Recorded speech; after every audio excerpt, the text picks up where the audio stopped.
tatanong ko sa inyo, ilang kilo nga ba yung aso nyo? Kasi, kada vitamins, iba't ibang dosage yung binigay. Okay, doggy. Ngayon, pag-uusapan natin.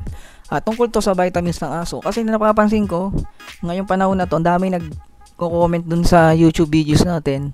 Ang tanong nila kung paano, kung ilang weight daw yung aso nila, kung ilang ml yung bibigay sa vitamins. Ito, based sa experience ko, based din to sa nakalagay dun sa box. Pag-usapan natin ngayon yan. Pero bago yan, please subscribe and hit the bell button for more videos, update. Ngayon, umpisa na natin. Si Mikay ngayon, binigyan na natin ng vitamins kanina. Pero, tatanong ko sa inyo, ilang kilo nga ba yung aso nyo?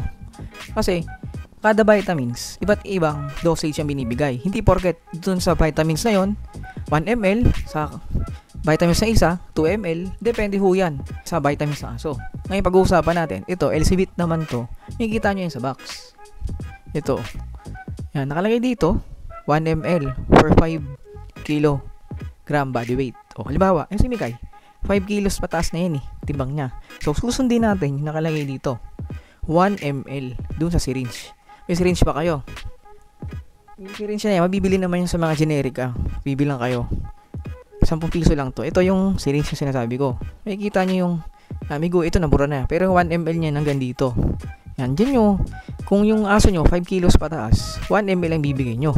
O, halimbawa, nung aso nyo, hindi tumaas sa 5 kilos, 1 kilo, 2 kilos, 3 kilos, 0.5 ang bibigay nyo.